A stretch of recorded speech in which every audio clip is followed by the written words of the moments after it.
Well, your birds are still here, and they're getting fueled up to migrate. So this is important because they've got to fly, some of them to Mexico, some of them go down as far as Central America, some even go down to South America. So they fuel up, and then when the time is right, and it's a turning of the season, it's a turning of the sun, it's all of these things that signal to birds that they need to migrate. And there'll be hundreds and hundreds of thousands that will fly together for safety, and they fly at night. But remember, they're going thousands of miles. So those of you who have hummingbirds, make sure that you keep your sugar out for another month or two, because the late travelers coming up from Maine and all of that, they're coming through and they need to keep fueling up. And then if they get down to Texas, they have big refueling stations for the birds. But let's talk about our birds, what we call passerines, the bluebirds and those type of birds. They're looking to do berries. And right now, these are beautyberry, and they're turning purple, which means they're ripe.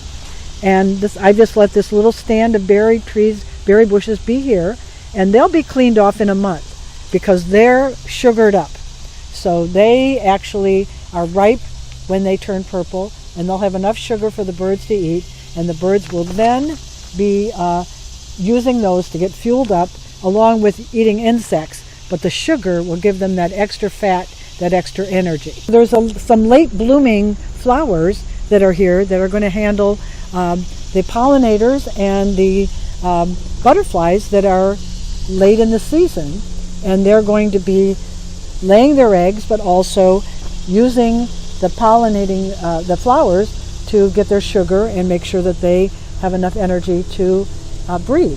So here's a really pretty little flower, pink flower. This is called turtlehead. It loves the wet area that we've got right here. This is the overflow from my pond. This is a longleaf sunflower that we have here, and you can see the bees are all over it. Yeah.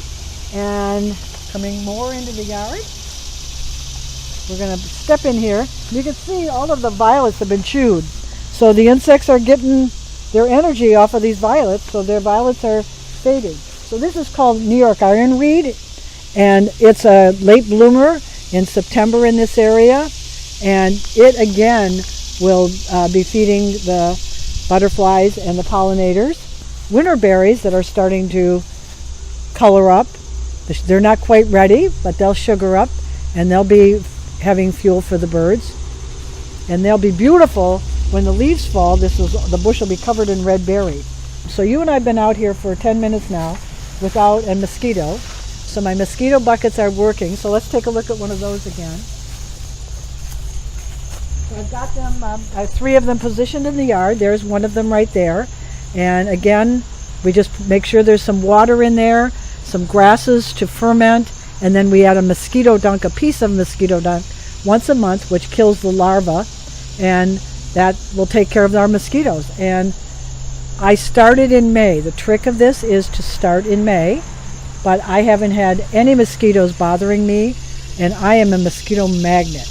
And the tiger mosquitoes that we usually get haven't been happening this year. All summer of seeing you and being in this backyard, not one time. Not one time. Yeah. In my own yard is a different story. Yeah, not so much. Not so much. So our snag, we're waiting for it to dry out a little more, and then we're going to be drilling some holes in there for the bees to nest in. But I was at a house the other day. I was knocking on doors for my campaign, and a lady had put all of her bird feeders on that and some suet, and it was just a wonderful way to take an old tree and use it without having to deal with any artificial things in your yard. So I thought that was real fun. Tree Fredericksburg is having our tree giveaway now.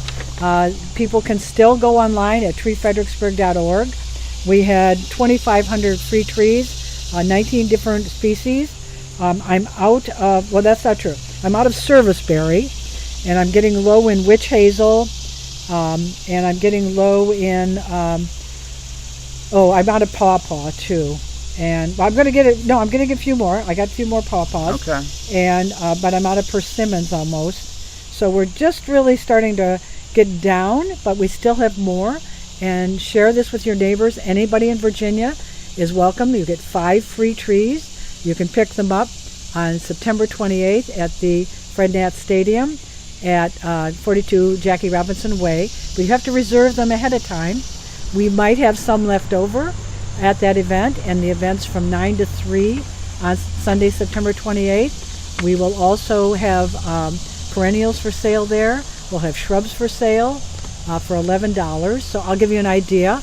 And the shrubs are for sale right now on our website at $11. Once they're gone, you reserve them, you pay for them, and you pick them up on the 28th. Once they're gone, they're gone. But we'll probably have some left for the sale. Give you an idea.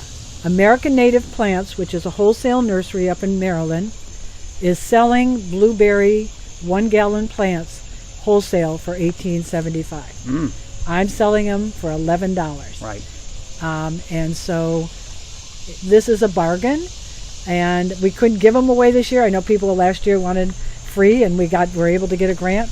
No more federal grant this year, so we need to have folks kind of just suck it up and pay for the money. But we've got, I think, 14 different native plants. I'm running low on a few of them, but it's kind of fun to start seeing where people are buying and trying new plants. I've got something called a strawberry bush it gets kind of about this high, not too wide. It has flowers that look like strawberries. Yeah. And then they feed the birds. And I wanted one in my yard, so I went and bought one up in Alexandria 2 years ago and paid $55 for it, for a 2-gallon one. I'm selling it for $11. So folks that are interested in putting native plants, you can buy as many native shrubs as you want and get 5 native trees free from us. And you can try some things out, especially with these prices. $11. You can't buy anything at $11 anymore. Yeah, and the fact that they're native plants, just it helps. It helps the birds. It helps everything. Exactly. We need to start this circle of life in everybody's yard, and as we're all helping out, then it becomes a wider circle, because then the birds and the critters can then expand, because their habitat isn't little patches. Now the next door neighbor does it, the next door neighbor, and pretty soon we have a beautiful habitat here in the city.